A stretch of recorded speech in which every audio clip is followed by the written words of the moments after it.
Hello साथियों, कैसे हैं आप सभी। आशा है आप सभी अच्छे होंगे। आज की हमारी बातचीत का विषय है बचपन और सामाजिकरण। इस विषय पर बात करने के लिए हम 4 मुख्य बिंदुओं पर चर्चा करेंगे। पहला, बच्चे और बचपन की अवधारणा, जैविक या सामाजिक। दूसरा, समाजीकरण की अवधारणा। तीसरा, समाजीकरण के प्रकार। और सबसे आखिरी में हम बात करेंगे शिक्षक की समाजीकरण पर भूमिका। तो सबसे पहले हम बात करेंगे बच्चे और बचपन की अवधारणा पर। बच्चे की अवधारणा के बारे में बातचीत करने में हम ये देखते हैं कि बच्चे और बड़ों के संदर्भ में हम किस तरह की बातें करते हैं। जब हम इसको देखने की कोशिश करते हैं तो हम देखते हैं कि बच्चे और बड़ों के बारे में कुछ खास तरह के गुणों को हम रखते हैं, जो कि 2 विपरीत विशेषताओं और गुणों को लेकर के बात होती है। जैसे हमने हमेशा ही सुना है कि बच्चे डरपोक होते हैं, बच्चे शरारती होते हैं, बच्चे नासमझ होते हैं, बच्चों को सही गलत की पता नहीं होती है। ठीक उसी प्रकार जब हम बड़ों की बात करते हैं तो हम ये बात करते हैं कि बड़े निडर होते हैं, साहसी होते हैं, वे सही गलत के अंतर को समझ पाते हैं, वे सोच समझ कर निर्णय लेते हैं इत्यादि। इसमें हम देख रहे हैं कि बच्चे और बड़ों को हम कुछ 2 विपरीत तरह की कैटेगरी में देखते हैं और विपरीत तरह के गुणों में समझते हैं। बच्चे और बड़ों के इन गुणों को अगर हम ध्यान से देखें तो हम देखते हैं कि इन गुणों में कोई खास संगतता नहीं होती, या अगर हम ये कहें कि बड़े हमेशा समझदारी से ही काम लेते हैं, तो हमने देखा है कि बहुत सारी परिस्थितियों में वे अपना आपा खोते हैं, वे अपना धैर्य खोते हैं। और बच्चों के संदर्भ में अगर कहा जाए तो ऐसा बिल्कुल नहीं है कि वे कभी समझदारी से काम नहीं लेते हैं। इसको समझने के लिए हम ये देखते हैं कि क्या उम्र के आधार पर हम बच्चे और बचपन को तय कर सकते हैं। तो क्या हम ये कह सकते हैं कि 1 से 18 वर्ष में आने वाले सभी बच्चे होते हैं। इसे देखने के लिए हमें थोड़ा कुछ चित्रों के माध्यम से इसकी जानकारी ले सकते हैं। जैसे अगर आप इस चित्र को देखें जहाँ पर हम ये देख रहे हैं कि बच्चा पानी पी रहा है, हम दूसरे चित्र को देखें, वहाँ भी एक बच्चा पानी पी रहा है, तीसरे चित्र को भी देखेंगे, वहाँ भी पानी पीने की ही प्रक्रिया हो रही है। इन तीनों बच्चों को जब हम देखते हैं तो इनके उम्र में कोई विशेष अंतर नहीं है, पर इनके पानी पीने की जो प्रक्रिया है, जो हाव भाव है, वे सभी अलग हैं। तो अक्सर ही हमने समान उम्र के बच्चे जो कि अलग अलग परिवार की परिस्थितियों, आर्थिक परिस्थितियों, भाषाओं और संस्कृतियों से आते हैं, पर उनके जो व्यवहार होते हैं वे भिन्न होते हैं। ये भिन्नता सिर्फ उनके जैविक कारणों से तो नहीं हो सकती। इसमें एक वजह ये दिखती है कि वे अलग अलग समाज और परिवार से आ रहे हैं और उनके अनुभव भी भिन्न हैं। एक कहानी के माध्यम से बच्चे और बचपन पर पड़ने वाली जैविक और सामाजिक कारणों को देखने की कोशिश करते हैं। एक माँ ने एक जैसे 3 बच्चों को जन्म दिया। किसी कारणवश वे उसी समय अलग अलग हो गए। एक बच्चा मजदूर वर्ग के परिवार में पला पड़ा, दूसरा बच्चा ऐसे परिवार में पढ़ा जहाँ पर शिक्षा को बहुत महत्व नहीं दिया जाता था, और तीसरा परिवार ऐसा था जहाँ पर कि बच्चे की पढ़ाई के ऊपर विशेष ध्यान देते थे। इन बच्चों को जब 20 साल के बाद देखा गया तो उनमें शारीरिक रूप से तो समानताएं थी, लेकिन उनके व्यवहार, बातचीत के तौर तरीके और उनके सोच में काफ़ी अंतर था। ये अंतर के कारण क्या रहे होंगे? हम जानते हैं कि जैविक रूप से एक ही मानव जाति के मनुष्य आनुवंशिक रूप से 99.9% समान होते हैं, और यह तय कर रहा होता है कि हम देखने में कैसे होंगे, हमारी लंबाई, हमारे बालों का रंग, हमारे आँखों का रंग कैसा होगा।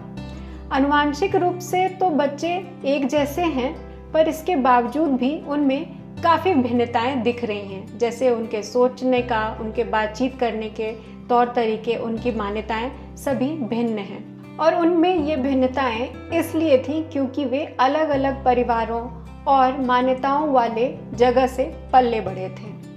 इसके साथ ही अब हम आगे देखते हैं कि बच्चे और बचपन का प्रभाव क्या होता है।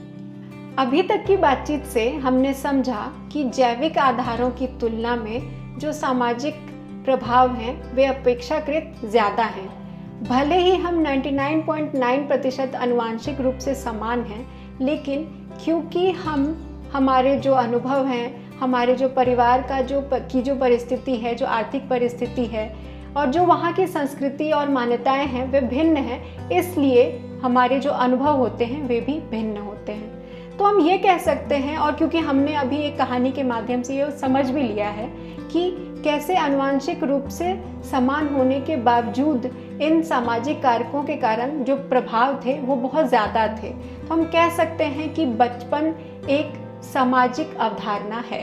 बच्चे और बचपन के प्रभाव को लेकर यह कहना बिल्कुल भी अतिशयोक्ति नहीं होगी कि कौन से ऐसे सामाजिक कारण घटक होंगे जिनका बच्चों के समाजीकरण पर प्रभाव नहीं पड़ता है। बच्चों के समाजीकरण में विभिन्न संस्थाओं और घटकों का बहुत ही योगदान है, जैसे परिवार, स्कूली संस्थाएं या धार्मिक जो हमारे संस्थाएं होती हैं उनका।